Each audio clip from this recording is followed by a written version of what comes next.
Mata kita tuh cuma sekedar melirik, gitu ya, sekedar melirik dalam hati batin. Ih, kok orang itu datang sih, biasanya lo nggak pernah ngaji, kok sekarang teko, oh mentang-mentang. Nah itu Bu, dalam hati ibu batin, oh itu dosanya berlipat ganda itu, karena bulan Rajab gitu ya. Begitu juga apa yang ibu itu juga apa yang ibu tulis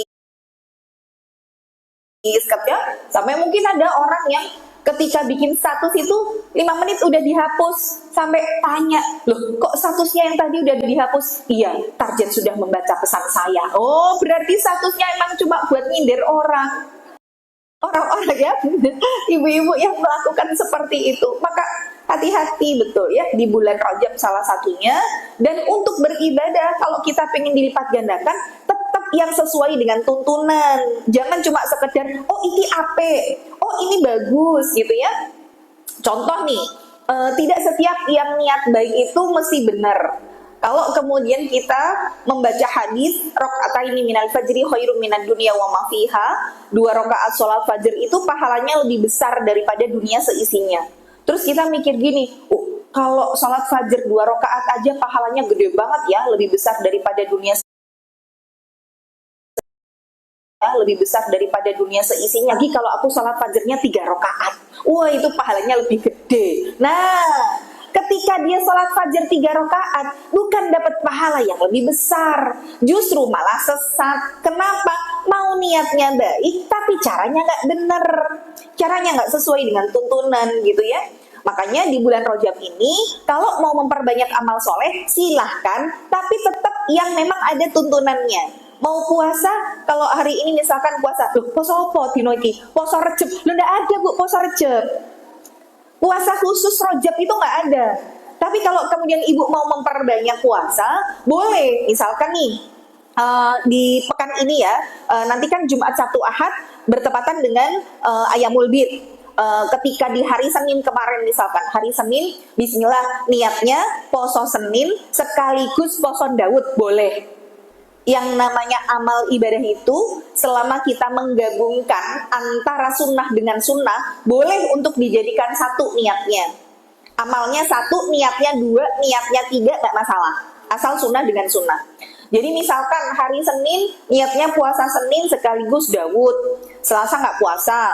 Rabu ini misalkan puasa Daud. Kamisnya puasa Kemis. Jumatnya Daud sekaligus Ayamul Bid. Sabtu Ayamul Bid. Ahad Ayamul Bid sekaligus Daud. Nah berarti dalam satu pekan bisa jadi kita puasa 5 hari. Boleh, boleh. Yang penting memang ada tuntunan. Kalau puasa 10 Rajab lah itu nggak ada, gitu ya.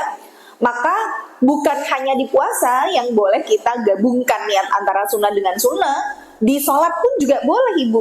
Jadi misalkan nih, ibu dari rumah udah siap-siap jam 9. Kemudian jam 9 ibu sekaligus wudhu. Sampai sini, kemudian masuk masjid, ada yang namanya tadi kita wudhu itu ada sholat sunnah setelah wudhu. Kemudian masuk masjid ada sholat tahiyatul masjid. Kemudian di waktu duha ada sholat duha. Maka ibu masuk masjid 2 rakaat saja ibu lakukan, tapi niatnya sholat sunnah setelah duha, sekaligus sholat tahiyatul masjid, sekaligus sholat duha, sunnah setelah wudhu, duha, tahiyatul masjid, sekaligus taubat, sekaligus hajat, boleh. Jadi dengan 2 rakaat yang ibu lakukan, niatnya 5, tidak masalah, selama sunnah dengan sunnah, gitu ya. Sekali lagi, puasa Rajab itu hadisnya palsu. Sehingga kalau kita melaksanakan puasa Rajab, sholat Rajab, zikir Rajab gitu ya, kalau itu tidak diajarkan oleh Rasulullah, maka kita pegang betul. Justru orang-orang yang ketika nanti di dunia mereka melakukan amal ibadah tidak sesuai dengan tuntunan Rasul, diancam oleh Allah apa? Nanti pada saat di Telaga Kautsar, justru merekalah orang-orang yang dihalau, yang diusir untuk tidak bisa bertemu dengan Rasul dan tidak bisa minum dari air Telaga Kautsar tersebut. Sampai nanti Rasulullah bertanya, ya Allah kenapa kok mereka tidak bisa bertemu dengan aku? Allah jawab, ya Rasulullah, engkau tidak tahu sudah sejauh apa yang mereka lakukan sepeninggalmu, gitu ya. Jadi kalau kemudian hari ini kita niatnya baik tapi caranya nggak bener, maka hati-hati betul. Yang hari ini kita gondeli, kita pengen ketemu sama Rasul, tapi ibadah kita nggak sesuai dengan tuntunan Rasul. Rasul mana yang kita ikutin? Lah Rasul aja nggak ngajarin kok. Lah terus kamu mau ngikuti siapa? Kok luweh keminter seko Rasul gitu loh.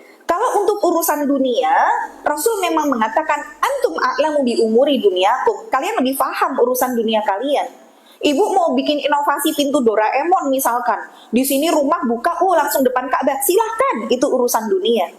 Tapi kalau untuk urusan akhirat, Rasul itu diutus sama Allah untuk menjadi penunjuk jalan, ngajarin ke kita gimana caranya masuk surga. Ini loh ibadahnya sudah diajarkan. Lah kok kita melakukan sesuatu yang nggak diajarkan Rasul itu lah, terus gimana itu? Ya, jadi memang kalau dalam masalah ibadah, frame-nya, bingkainya itu harus tegas. Karena nanti kalau kita belajar fikih itu ilmu yang sudah jadi. Ibu tinggal belajar, oh ini halal, ini haram, ini mubah, ini makruh gitu. Maka ada metode sebelum masuk ke fikih, namanya usul fikih. Usul fikih itu gimana? Cara untuk mengambil hukum dari ayat misalkan, aqimus shalah wa atuz zakat. Nanti ada metode usul fikih diambil oleh para ulama menjadi sebuah kaidah atau sebuah rumus. Al-aslu fil amri lil wujub. Asal dalam setiap penggunaan fi'il amr atau kata kerja perintah di dalam ayat hukumnya menjadi wajib. Oh, berarti ketika di dalam ayat disebutkan dirikanlah sholat dan tunaikan zakat, itu kata kerja perintah. Oh, berarti hukum mendirikan sholat, menunaikan zakat, hukumnya menjadi wajib. Jadilah itu hukum fikih. Tapi metode untuk sampai halal, haram, mubah itu digodok sama para ulama. Jadi kalau kita belajar fikih, saya cuma sampaikan kepada ibu-ibu, tolong diluaskan hatinya, karena fikih itu luas. Sehingga kalau nanti memang kita mendapati ada perbedaan pendapat, oh yang ini sunnah, yang ini mubah, tapi pendapat itu dalilnya sama-sama kuat, kita toleransi. Contoh misalkan ketika ibu nanti sholat gitu ya, saat sholat itu, saat i'tidal, sami Allahu liman hamidah, ada yang setelah i'tidal itu sedekap lagi, namanya qobd gitu ya, ada yang kemudian tangannya lurus, namanya irsal. Lah ini dalilnya cuma sekedar apabila kalian i'tidal, kembalilah ke posisi awal, cuma gitu aja dalilnya. Jadi tidak dijelaskan apakah sedekap atau kemudian tangannya lurus. Itulah yang akhirnya nanti ulama berbeda pendapat. Nah, jadi kita ini yang hari ini belajar fikih sudah ilmu jadi. Kalaupun kita belajar dari ustadz ini, kok beda ya? Ustadz ini boleh, ustadz ini makruh, misalkan ustadz ini kok mubah, misalkan gitu. Selama memang dalilnya Quran dan Sunnah, kita toleransi, Bu. Karena dalam masalah fikih itu ilmunya sangat luas. Bahkan ulama pun berbeda pendapat sampai 4 mazhab. Ada Syafi'i, ada Hanafi, ada Hambali, ada Maliki. Dan keempat-empatnya ini belum tentu sama, Bu, pendapatnya. Tapi apakah keempat ulama ini berbeda pendapat terus gontok-gontokan? Enggak. Apakah mereka menyesatkan satu sama lain? Enggak. Yang Imam Syafi'i kemudian sholat subuh dengan kunut, imam yang lain tidak dengan kunut, bukan berarti mengatakan Imam Syafi'i sesat, kan begitu ya. Tapi dari keempat ini tentu nanti ada pendapat yang kita sebut pendapat yang jumhur. Jumhur itu adalah mayoritas gitu ya. Mayoritas ulama mengambil pendapat yang ini. Jadi pendapat ini beda. Nah, mayoritasnya sepakat mengambil yang ini berdasarkan dalil ini. Nah, itu fikih begitu.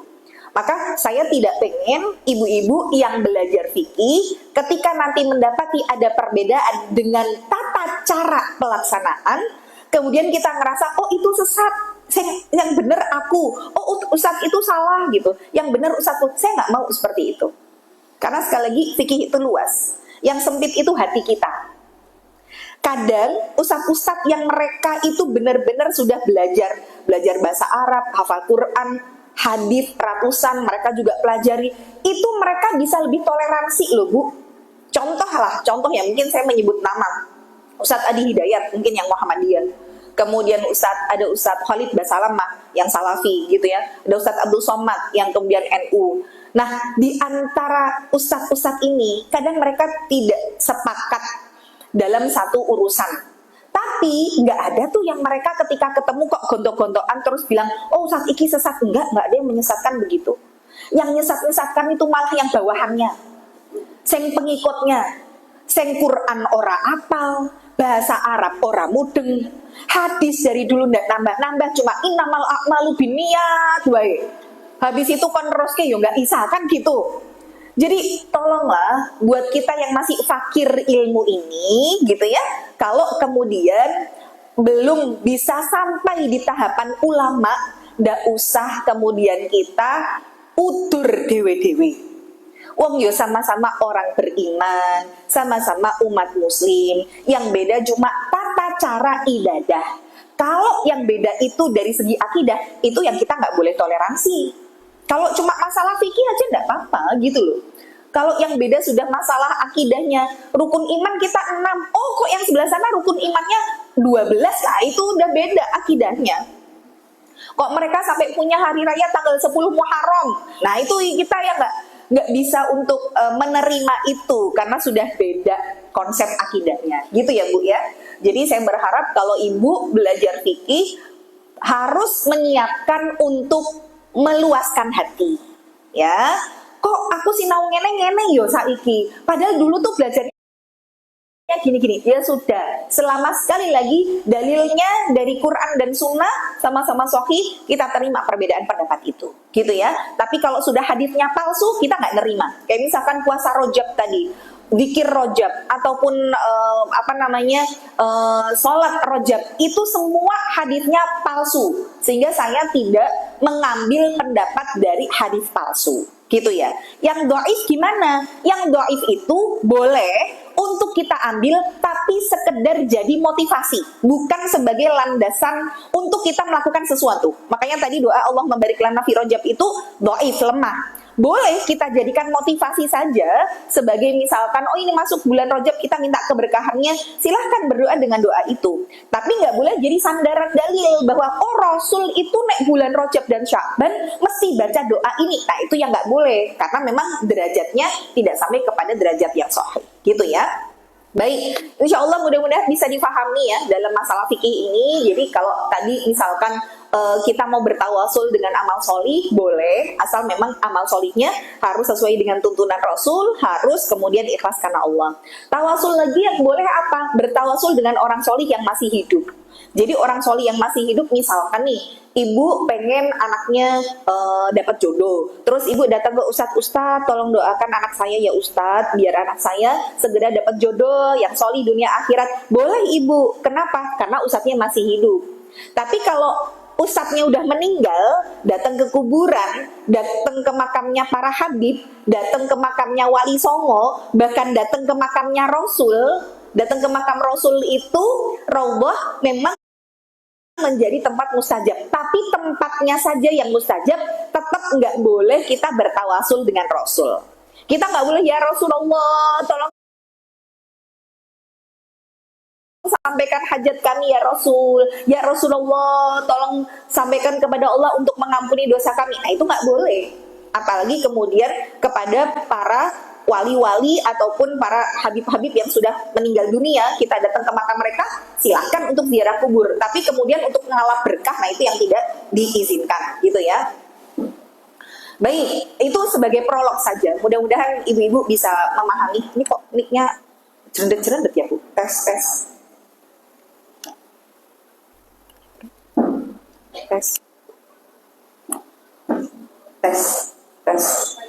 Masih ada suara ininya kayaknya. Baik. Tes. Sama sih Bu. Tes. Apa ya yang bersuara seperti pasir? Tes. Baik, hari ini tema yang nggak enak banget ya. Tema yang diminta oleh panitia itu seputar khitan pada wanita. Saya memulai, nggak enak banget Ibu. Nggak usah pakai dulu lah ya. Jadi saya memulai, dengar nggak Bu? Dengar ya insya Allah ya, suara saya kenceng kok. Baik, saya memulai dari hal-hal yang disebut dengan sunnah fitrah. Jadi ada yang disebut dengan sunnah fitrah. Sunnah fitrah itu maksudnya apa? Sunnah yang dilakukan oleh para nabi. Sunnah yang dilakukan oleh para nabi dan rasul, gitu ya. Bahkan sebelum Rasulullah diutus, sunnah fitrah ini juga dilakukan oleh para nabi. Di antaranya Nabi Ibrahim alaihissalam.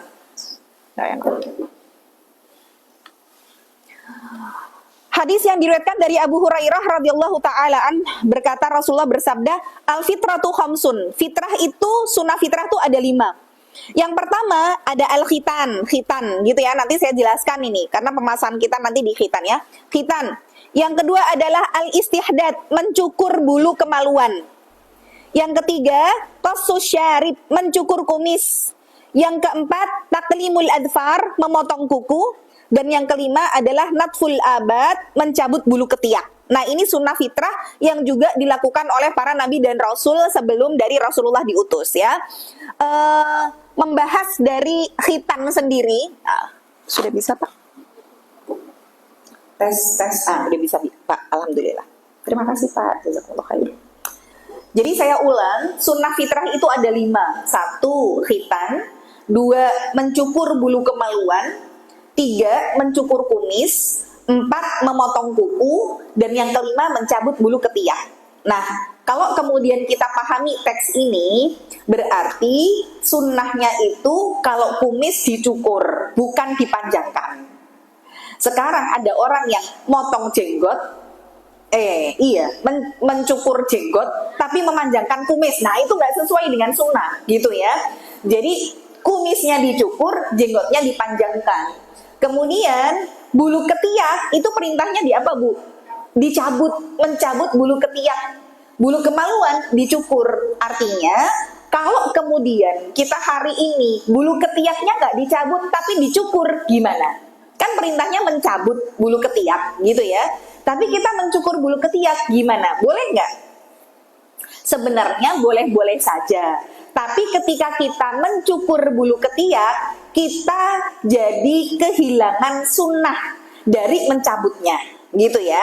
Jadi perhatikan, kalau sunnah itu, kalau mungkin dulu kita belajar, sunnah itu kalau kita kerjakan dapat pahala, nggak dikerjakan nggak dosa.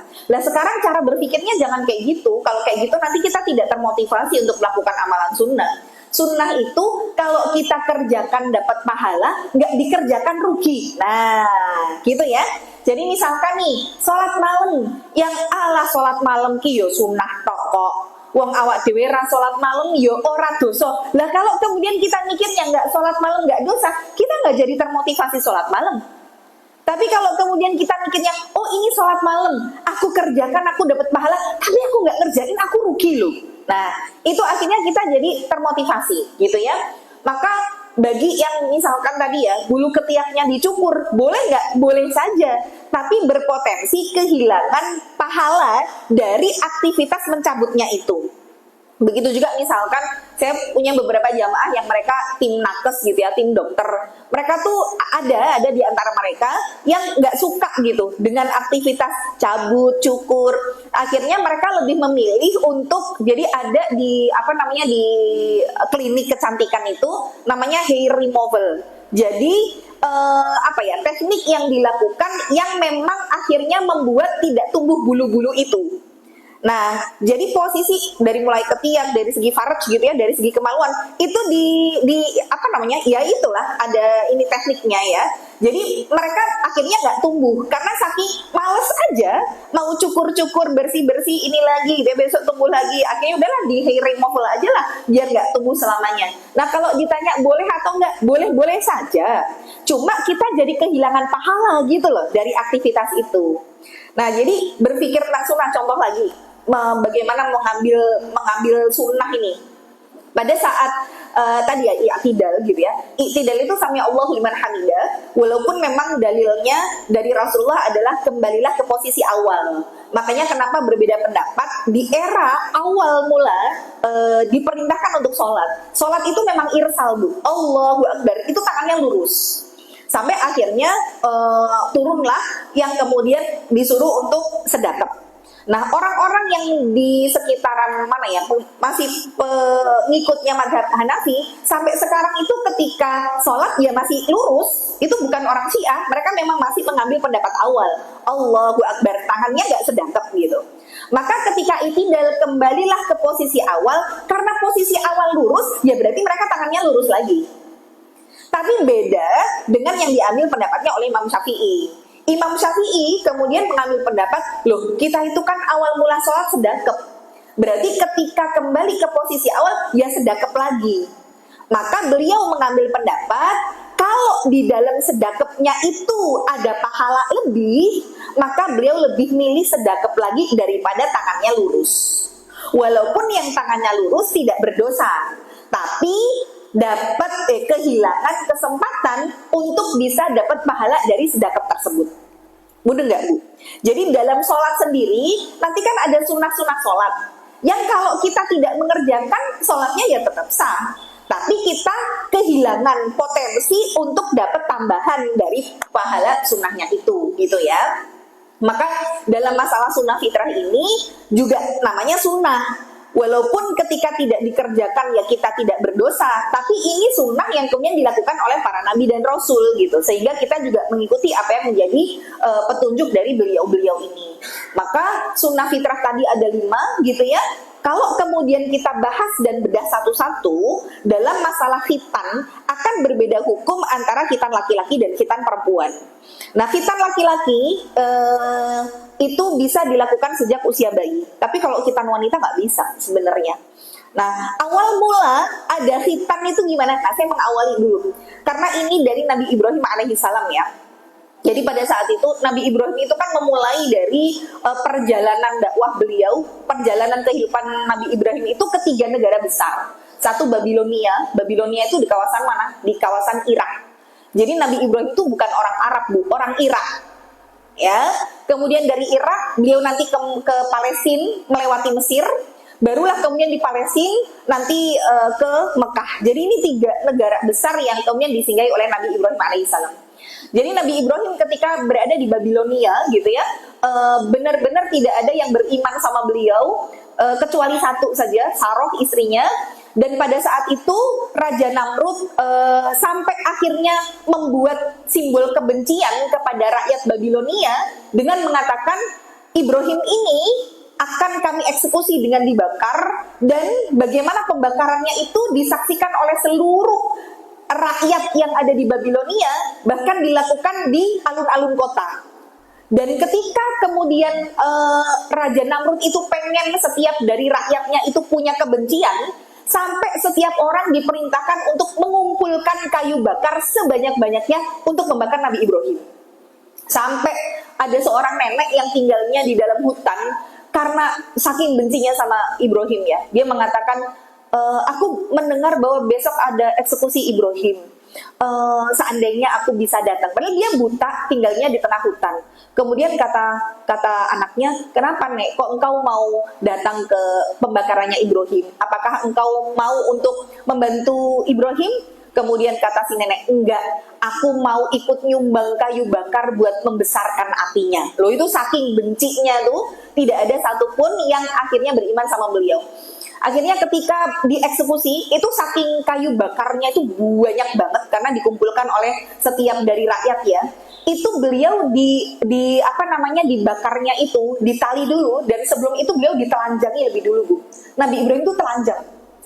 Akhirnya ditarik pakai manjanik. Jadi manjanik itu kayak ketapel. Ketapelnya tuh besar karena posisi kayu bakar tuh sudah setinggi bukit. Jadi beliau itu ditali, ditelanjangi dulu, terus dikerek, Bu, dikerek sampai kemudian di atas dari kayu bakarnya itu.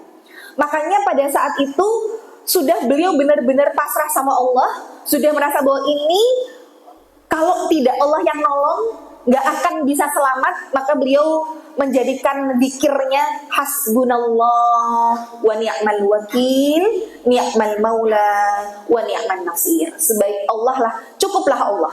sebaik-baik penolong gitu ya. Ni'mal maula wa ni'man nasir, terus beliau dikirkan dengan dikir itu. Jadi dikir ini juga bisa ibu rutinkan untuk ketika dalam kondisi apapun, terutama dalam kondisi lagi sedih, lagi punya masalah besar, nggak ngerti nanti gimana caranya nyari solusinya, amalkan dikirnya Nabi Ibrahim.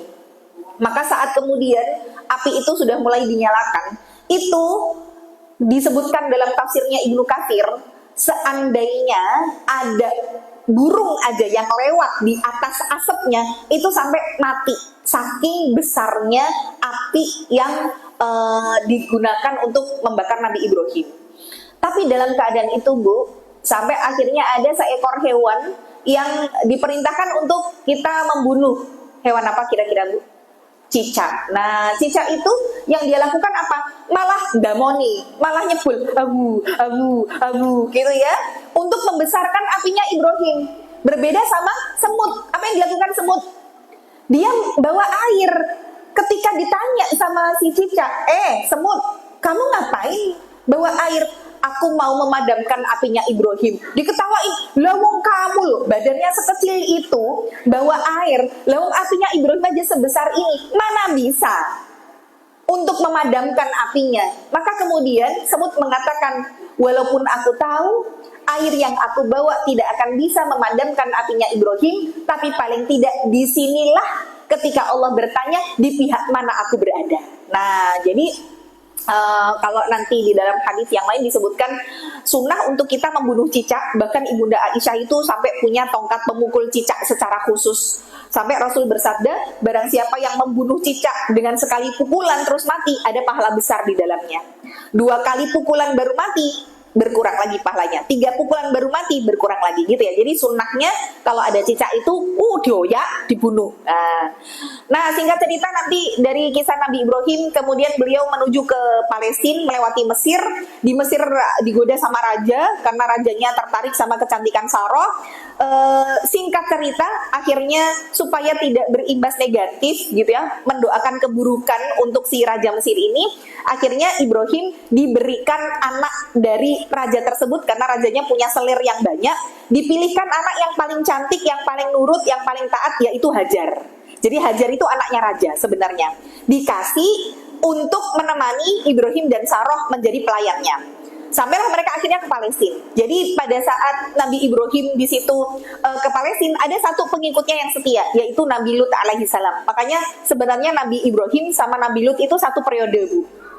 Makanya ketika nanti ada malaikat yang datang kepada Nabi Ibrahim ngabarin bahwa nanti akan lahir anak dari Sarah, yaitu Ishak, itu kondisinya Nabi Ibrahim didatangi sama malaikat yang sebenarnya malaikat itu mampir ke Nabi Ibrahim karena tujuannya ke Nabi Lut mau mengadap kaumnya. Nah, itu mereka seperiode gitu ya, cuman beda tempat diutusnya.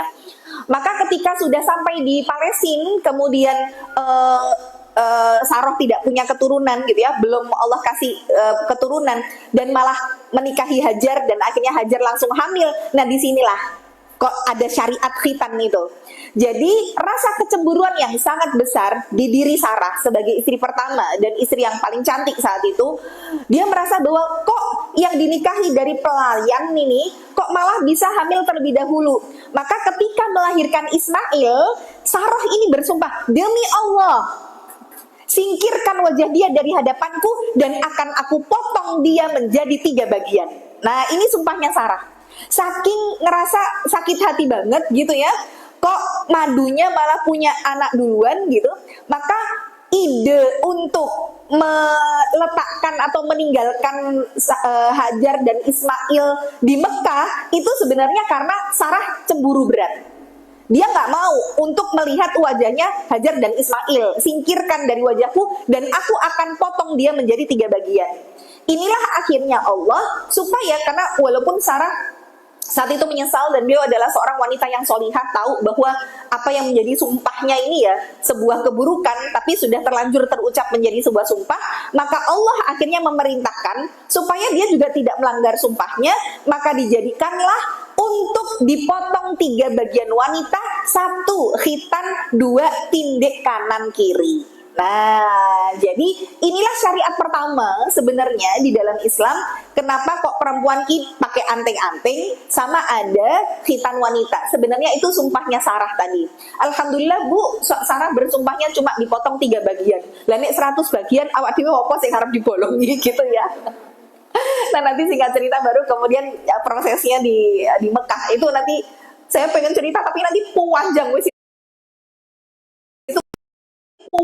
itu nggak apa ada materi sirah itu saya bahas lah ya, atau materi kurban saya bahas itu.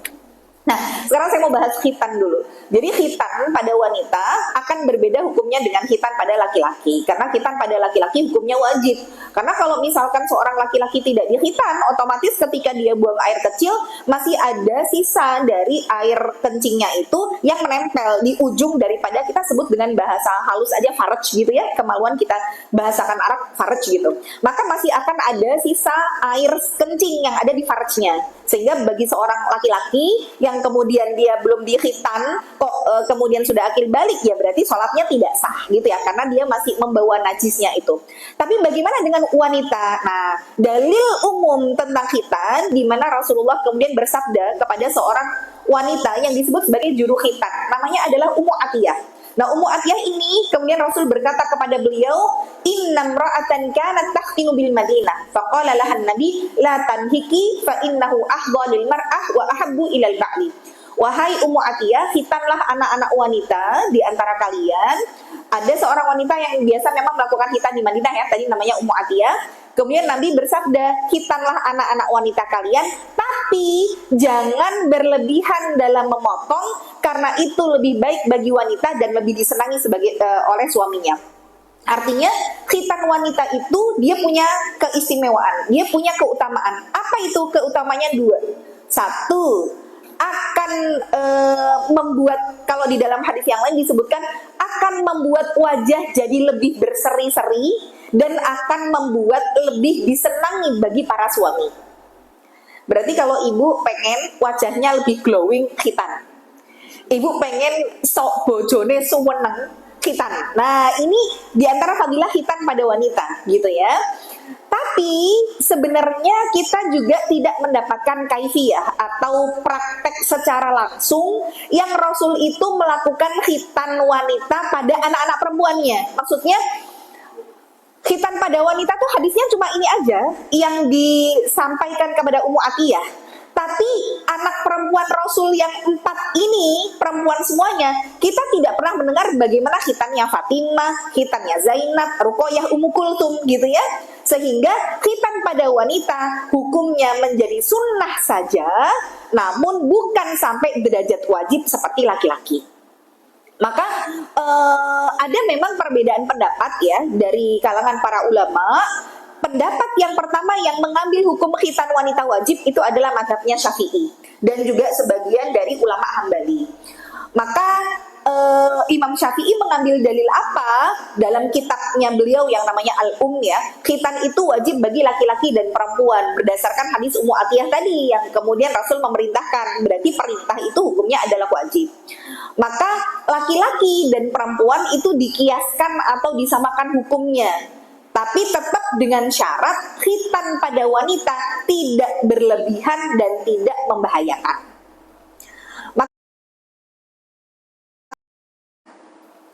Maka pendapat atau sebagai bentuk makromah atau kemuliaan, dan ini yang diambil oleh madhab Hanafi, madhab Maliki, dan sebagian ulama Hambali. Jadi yang mengambil pendapat sunnah itu jauh lebih banyak daripada yang mengambil pendapat wajib.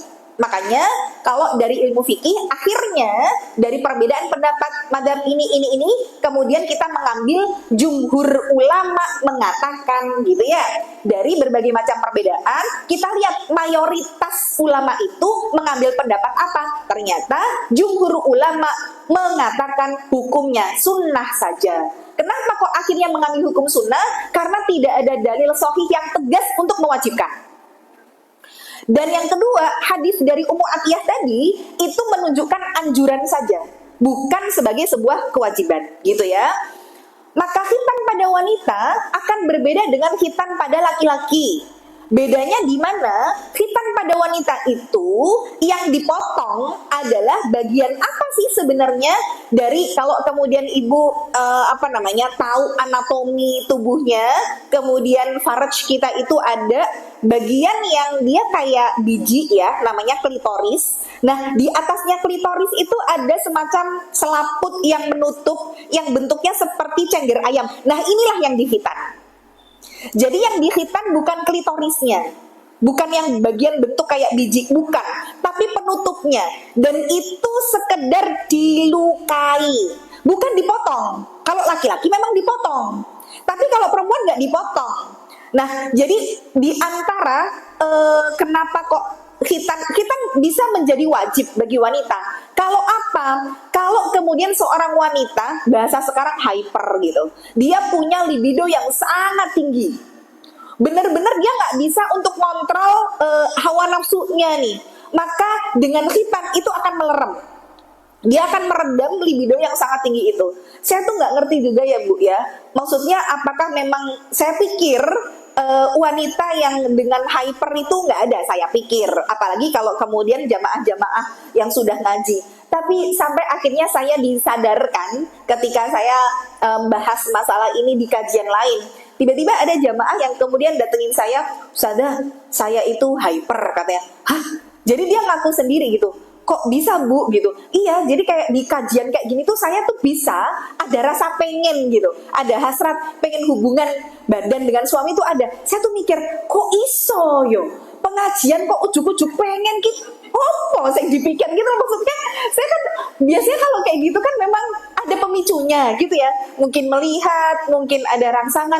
Lah nek ngaji ki kan sing dibahas yo ilmu gitu, kok iso-iso nih pengen. Tapi ya di situ saya akhirnya tersadar, oh berarti yo memang ada gitu. Terus saya sarankan, ya sudah Bu, kalau misalkan kayak gitu Ibu khitan aja. Sudah, saya sudah dikhitan. Loh, ya Allah ternyata khitan yo ra iso kelerem gitu ya. Jadi kalau di barat itu memang metodenya tuh ada yang sampai dihabiskan gitu. Ini yang memang akhirnya membuat wanita jadi tidak punya gairah hawa nafsu. Nah, ini yang hukumnya haram gitu ya. Tapi dia hanya sekedar dilukai saja. Jadi kalau dilukai itu gimana? Wes gitu dong Bu. Nah, ini tidak bisa dilakukan pada saat bayi. Jadi saya ingat gitu, saya tanya sama mama saya, "Mah, aku dulu dihitan nggak toh?" "Wes sok nduk, wes dihitan pas bayi." "Piye mah carane?" "Yo sama bidannya dulu, waktu kamu lahir, terus di bagian farsnya tuh di atas dikasih kunir, habis itu dipotong tel, neng sing dipotong kunire." Itu hitan pada wanita bayi yang terjadi di orang Jawa. Itu kayak gitu caranya. Jadi terus dari kunirnya tuh buat dioser-oserkan dan lain sebagainya. Ya itu cuma formalitas saja, motong kunir. Tapi nggak bisa kita sebut ini sudah dihitan pada wanita. Nggak bisa. Karena memang pada usia bayi, bagian cengger yang menutupi klitoris itu belum kelihatan Bu. Jadi baru bisa kelihatan itu sekitar anak umur 6-9 tahun lah. Itu baru bisa ketok. Jadi umur 3 tahun aja masih yang samar-samar gitu loh, apalagi bayi. Beda memang sama laki-laki gitu. Memang kalau sunahnya ya, laki-laki di usia ke-7 pada saat akikoh, kemudian memotong rambut, itu juga dikhitan, sunahnya begitu. Makanya saya menghitan anak laki-laki saya itu ya pada saat bayi, karena lebih enak ternyata hitan bayi daripada hitannya sudah cukup mungkin TK, SD itu rewel-rewelnya gitu ya. Nah, jadi hitan wanita nggak bisa ya dilakukan pada saat bayi. Kalaupun mau dilakukan minimal ya bleret lagi nih antara usia minimal di antara usia 6 tahun ya. Nah sekarang nih ini saya sedikit sharing saja sih, tes duh gak enak Ibu Pak. Dulu saya sharing kajian, gak usah pakai lah. Jadi dulu ada kajian di Kajian Asri, tempatnya Dokter Tunjung ya, Allah yarham. Kemudian saat itu dilakukan khitan wanita, kalau nggak salah secara massal di Pondok Iskarima. Dan di situ ada juru khitan. Jadi memang kalau yang menghitan perempuan itu dia harus juru medis ya. Mungkin kalau nggak bidan dokter gitu. Atau memang orang yang sudah belajar gitu, nggak bisa asal-asalan. Nah ketika ada khitan massal tuh di Iskarima, Kemudian ada salah satu juru khitan yang juga jadi jamaah di kajian asri itu, akhirnya nembusi dokter Tunjung, Bu Isya istrinya. Bu, kayaknya kita perlu deh ngadakan khitan massal pada wanita gitu. Soalnya kemarin saya baru ikut pelatihan itu ada khitan massal bla bla bla gitu. Nah, si juru khitan ini, ustadzah ini gitu ya, itu bilang sama saya, yang itu bikin saya makdek sebenarnya. Dia bilang gini, Mbak Evi, kemarin ya, waktu saya khitan di Iskarima itu, masa ada wanita yang pakai cadar toh, waktu di khitan, di bagian farjnya ada kotorannya tuh gede banget, seukuran biji apa ya bilangnya, biji sawo atau apa, biji sawo. Ya Allah, padahal tampilannya loh pakai cadar ternyata nih. Saya tuh langsung makdek, ya Allah ya Robi gitu. Maksud saya gini, kamu tuh juru khitan, seorang ustadzah juga, harusnya tuh bisa menutup aib. Nah, itu rahasia gitu ya. Kok malah diceritakan ya walaupun kepada saya, tapi kan tetap tidak etis karena saya juga tidak bertanya, saya juga tidak nggak pengen tahu juga gitu ya. Sehingga di situ saya akhirnya merasa bahwa oh ternyata khitan ini kalau memang tidak benar-benar urgent lebih baik enggak ya. Saya mikir akhirnya begitu. Akhirnya kemudian nembusilah ke dokter Isya karena pengen diadakan khitan wanita massal di kajian itu yang memang jumlahnya banyak ya. Di situ dokter Isya akhirnya ngumpulkan saya dengan termasuk ustadzah ini, terus ngajak saya ngomong karena beliau kan juga dokter ya. Nah, terima kasih Pak. Tes. Baik, karena belum enak kok. Karena beliau juga dokter, terus beliau akhirnya gini, sekarang gini loh, kita mau ngadakan khitan massal pada wanita. Pertama, ini keadaan darurat apa enggak? Karena kondisinya wanita harus membuka auratnya. Beda lah kalau kita mau melahirkan. Melahirkan ini sih baratnya kan, sekarang muar dia pak, yang penting anakku lahir kan gitu ya. Memang dalam keadaan darurat gitu. Tapi kalau khitan kan ibu dalam keadaan sadar gitu loh. Dalam keadaan sadar, dan ini sebenarnya juga bukan menjadi sebuah kewajiban gitu. Bukan menjadi kewajiban kalau kamu nggak dikhitan maka sholatmu tidak sah karena kotorannya masih nempel. Enggak sama anatomi antara laki-laki dan perempuan. Maka ketika beliau akhirnya mengatakan pertama, melihat dari kaifiyah ataupun tata cara pelaksanaan, nggak ada satupun dalil tentang bagaimana Rasul mengkhitankan 4 anak perempuannya. Kalau ini menjadi sebuah kewajiban, pasti Rasul udah nyuruh dan anak perempuannya semua dikhitan. Tapi ternyata tidak ada satupun dalil. Yang kedua, kalau misalkan memang mengambil pendapat bahwa kalau nggak dikhitan, baik, jazakumullah khairan.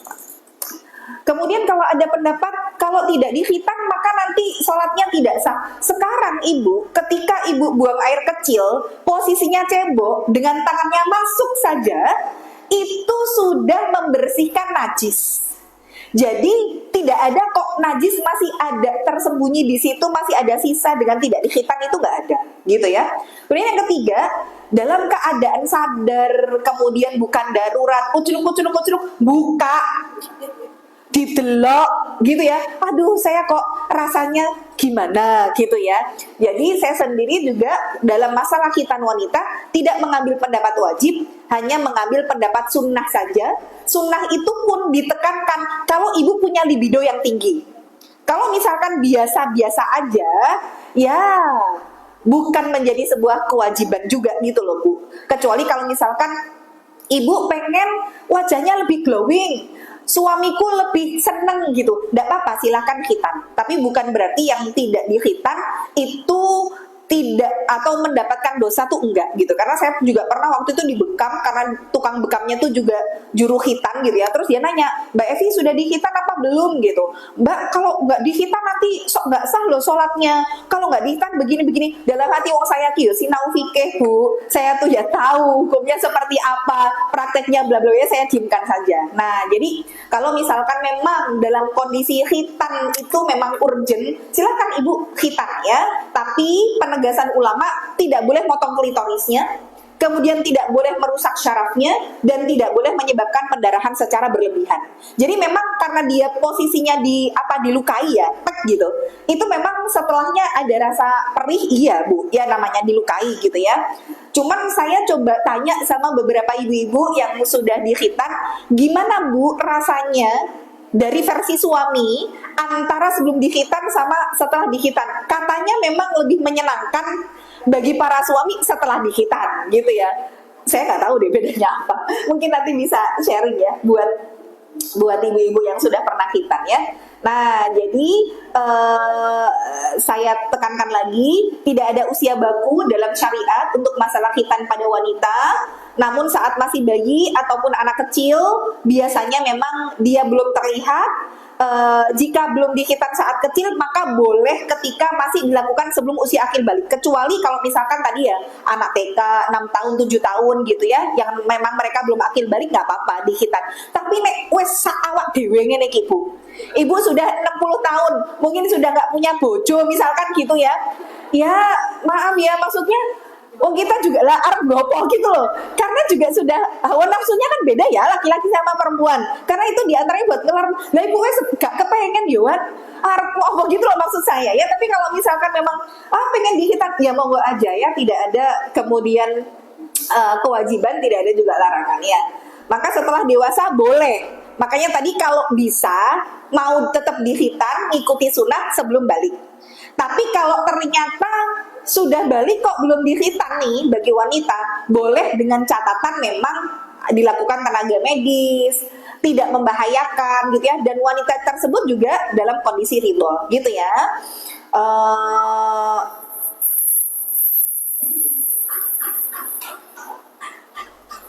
Baik, jadi bagian yang dikhitan tadi apa? Kulit tipis yang di atas klitoris saja, jadi bukan klitorisnya. Karena prinsip utamanya adalah sedikit saja, tidak berlebihan dan tidak menyakiti. Gitu ibu-ibu, mungkin sekilas saja tentang khitan pada wanita ya, dan sejarah kenapa kok sampai ada khitan wanita masuk dalam sunnah-sunnah fitrah. Sunnah fitrah itu ada 5 gitu ya, dan sunnah fitrah ini juga yang diawali perintahnya dari zaman Nabi Ibrahim alaihissalam yang kemudian diikuti oleh nabi-nabi setelahnya. Nabi Ibrahim disunat nggak? Iya, disunat, dikhitan. Ada yang mengatakan dikhitan pada saat usia beliau sudah 90 tahun. Orang saat dibayang nih. Karena memang syariat khitan itu, karena Nabi Ibrahim kan baru punya anak Ishak itu ya pada usia itu gitu, 90 tahun itu. Sampai di dalam ayat kan disebutkan laqad ista'ala minni ra'su syaiba gitu ya. Kepalaku sudah menyala karena uban, karena memang posisi beliau sudah tua gitu. Nah, tapi akhirnya dari pengikut-pengikutnya Nabi Ibrahim sampai akhirnya walaupun belum sampai kepada Nabi Muhammad, sunnah khitan itu sudah dahulu ada.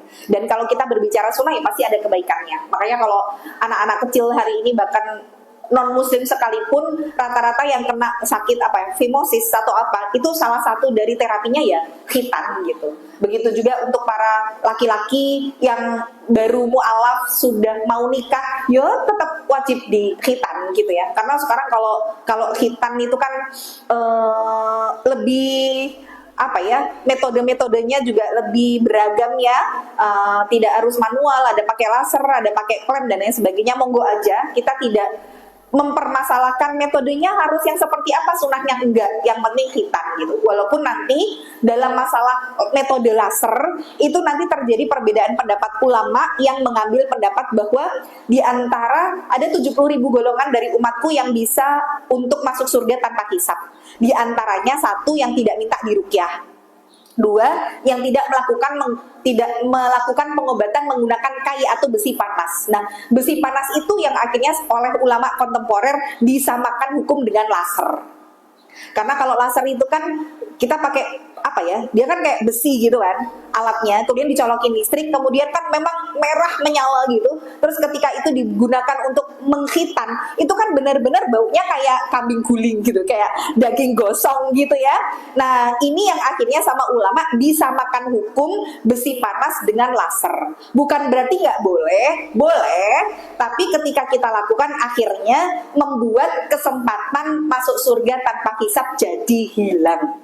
Bukan berarti nggak masuk surga ya, tapi proses kita masuk surga akhirnya harus dengan proses hisab gitu.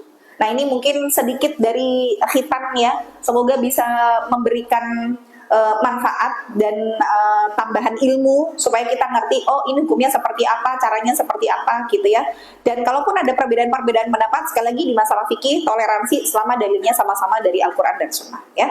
Barakallahu fikum, semoga bisa bermanfaat untuk semuanya. Kurang lebihnya saya mohon maaf. Wabillahi taufiq wal hidayah. Wassalamualaikum warahmatullahi wabarakatuh. Alhamdulillah, makasih sekali ilmunya dan Ustaz ini yang luar biasa. Ilmunya daging sekali ya Bu. Adakah yang mau kita? Nanti kita masak dalam BNB, nanti BNB kita akan. Masya Allah dengan ilmu beliau yang kemarin kita tidak tahu dan tahu, yang sudah tahu lebih tahu lagi. Dan kita kalau sudah tahu kita takut menjalankan apa yang dilarang. Semoga ilmu yang luar biasa dari diri ini bermanfaat buat kita semua, bukan pada diri kita sendiri, bisa kita tularkan ke saudara-saudara, keluarga, dan grup para amal. Cuma nanti caranya aja ya. Gimana ilmunya nanti bisa lanjut kadang-kadang ke rumah, insya Allah bisa mampu belajar terus untuk melanjutkan ilmu fikih lainnya. Mau atau mau sekali sudah. Masya Allah, karena ini sendiri juga masih fakir ilmu, tentunya ini ilmu yang beliau ajarkan pada kita sungguh luar biasa. Terima kasih sekali pada jamaah bahwa di hitam itu karena versi hitam itu bisa jadi berbeda-beda karena saya dulu juga di hitam tapi ternyata di posnya pakai itu Senin pertama dan Senin ketiga untuk yang kabur terus di Masjid Nurul Monggo nanti sebarluaskan ajak saudara-saudara supaya kalau memang yang benar-benar sesuai dengan syariat dia bagian klitorisnya itu dibukai bukan dipotong. Boleh nggak apa-apa kalau masih ada waktu.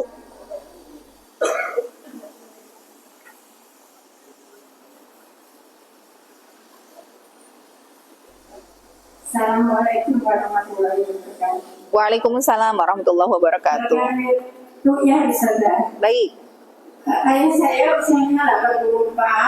Akhir-akhir ini sering ngantuk. Jadi mengada-ada kadang-kadang ya tidak masuk akal. Sering tidak bisa tidur.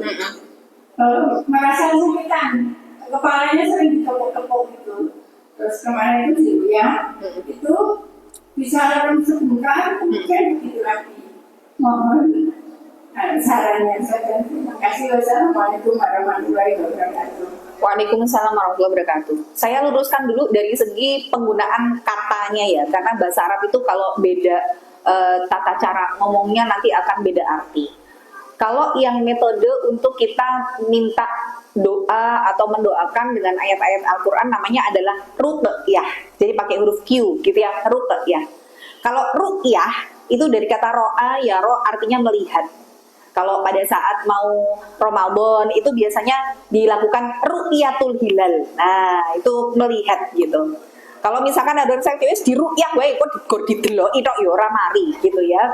Nah, jadi ruqyah sendiri gimana? Sebenarnya kalau ruqyah itu memang doa-doanya berdasarkan dari Al-Qur'an, maka itu ruqyah yang disebut dengan ruqyah syariah dan dibolehkan. Tapi kalau sudah dengan jampi-jampi, dengan ritual tertentu gitu ya, mungkin ada yang sakit, terus yang sakitnya suruh bawa kambing, terus nanti sakitnya dipindahkan ke kambing, wah itu sudah ritual syirik kan ada yang begitu ya. Atau misalkan dikasih batu, dikasih kertas, dicelupkan, suruh diminum, ya itu sudah syirik. Kalau kemudian hanya sekedar metode air yang kemudian dibacakan doa, kemudian doa ini yang masuk ke dalam air dan airnya sudah menjadi air ruqyah, kemudian air ruqyah ini diminumkan, dioleskan atau dipercikan ke bagian mana yang di rumah kita di situ kira-kira ada gangguannya, maka ini boleh. Cuman berdasarkan hadis tadi bahwa ada 70.000 golongan dari umatku yang bisa masuk surga tanpa hisab, di antaranya yang tidak minta untuk diruqyah. Jadi bukan berarti ruqyah nggak boleh, tapi kita minta di ruqyah itu kesempatan kita masuk surga tanpa hisab jadi hilang. Alasannya kenapa? Karena sebenarnya kita itu kan kalau doa, minta tolong, minta sesuatu bisa langsung ke Allah. Sedangkan kita minta ruqyah itu berarti minta tolong sama manusia. Dan manusia itu juga minta tolongnya ke Allah. Wong ya podo-podo iso langsung jaluk karo Gusti Allah, ngopo dadak belok neng menungso itu. Jadi kita minta diruqyah itu bagian dari ulama menyebutkan tauhid kita kepada Allah kurang sempurna. Sebab kita masih berharap dan menggantungkan kepada manusia. Kalau kita bisa langsung, kenapa belok dulu dengan manusia yang juga tempatnya salah dan lupa, gitu ya. Maka ibu tadi minta ruqyah bukan haram, bukan, tapi memang ada konsekuensi. Kalau kemudian ruqyahnya secara syariah boleh atau tidak boleh, tapi kalau saya ditanya mana yang lebih afdol antara minta di ruqyah ustadz atau ruqyah mandiri, saya selalu jawab afdol ruqyah mandiri. Jadi saya kalau minta orang, sudah tolong saya diruqyah, saya tidak meruqyah orang, tapi saya mau kalau suruh ngajarin ruqyah mandiri, gitu ya. Kalau ruqyah massal gimana? Kalau ruqyah massal kemudian ustadznya memandu dan kita berdoa gitu yang ngikutin panduan ustadz, itu juga namanya ruqyah mandiri gitu ya. Bukan yang kemudian ustadz itu meruqyah gitu. Ya mungkin nanti ada jamaah yang dengan ruqyah mandiri akhirnya dia tidak sadar sampai akhirnya muntah-muntah pingsan, akhirnya ustadz itu meruqyah, tapi kan dia tidak minta karena memang ustadznya melihat ini butuh bantuan ini. Nggak apa-apa juga, nggak dosa, nggak kena hadis tersebut gitu. Tapi selama kita bisa untuk ruqyah mandiri, saya katakan tidak perlu minta orang untuk meruqyah kita atau bapak kita atau anak kita. Kalau ibu menjadi seorang ibu dan mau meruqyah anak, doa ibu kepada anak lebih mustajab daripada doa ustadz besar sekalipun. Jadi lebih baik ibu yang meruqyah anak. Atau misalkan kita sebagai anak mau meruqyah misalkan bapak kita tadi, salah satu wasilahnya bapak, karena sudah kepalanya sering sakit, mungkin sudah nggak sadar, ngerasanya kayak kalau nggak diruqyah rasanya nggak bisa tidur nyenyak gitu. Silahkan ibu rutinkan aja bikin air ruqyah buat bapak. Bahkan misalkan di rumah itu bikin air ruqyah sekaligus banyak, sak galon misalkan ya, kalau minumnya pakai dispenser, sebelum air galonnya ditaruh di dispenser, ibu ruqyah dulu. Caranya gampang kok. Ibu sholat sunnah dulu, ibu wudhu dulu, pastikan memang kita dalam keadaan suci ya. Jadi wanita haid tidak bisa meruqyah. Jadi wudhu dulu, kemudian habis wudhu, sholat sunnah 2 rakaat. Niatnya apa? Sholat sunnah setelah wudhu. Jadi sholat sunnah setelah wudhu itu tidak ada batas waktunya. Mau di waktu-waktu terlarang untuk sholat sunnah pun boleh, karena dia sholat yang punya penyebab, yaitu penyebabnya wudhu. Jadi kapanpun ibu mau ruqyah, wudhu, setelah itu ada sholat sunnah setelah wudhu. Nah kemudian nanti air yang akan kita ruqyah, jadi misalkan pakai galon atau pakai botol gitu ya, dibuka dulu tutupnya, kemudian pastikan udara yang kemudian kita doakan, hembuskan itu didekatkan ke air yang akan kita doakan. Jadi jangan jauh-jauh, memang benar-benar udaranya itu masuk ke air, karena air itu dia menyimpan energi baik positif ataupun negatif, tergantung dari apa yang kita sampaikan kepada air ini. Maka kalau kemudian kita mendoakan air tuh nyimpen bu, dan dia akan merekam apa yang kita ucapkan. Maka setelah kemudian kita mendoakan ini dengan ayat-ayat yang kira-kira kita simple saja, kita bisa apal. Walaupun baca nggak apa-apa bu, cuman kalau baca mungkin nanti kesulitan, wes yang kita apal aja. 1, Al-Fatihah gitu ya, bacakan Al-Fatihah. Kemudian setelah itu Al-Baqarah. Al-Baqarah nanti ibu ambil 3 tempat di depan, tengah, belakang. Depan ibu ambil 1 sampai 10, tengah ibu ambil ayat kursi dan 2 ayat setelahnya. Di belakang ibu ambil 3 ayat terakhir, 284, 285, 286. Kemudian tambahkan 3 kul, Anas, Al-Falaq, Al-Ikhlas, tambahkan 1 lagi Al-Kafirun. Dah, ini simple banget. Setelah itu kemudian ditiupkan 3 kali. Dah, ini udah jadi air ruqyah nih. Kalau nanti ternyata gangguannya dahsyat, boleh dengan ayat-ayat yang lebih panjang. Ada As-Saffat, ada Al-Jin, dan lain sebagainya ya.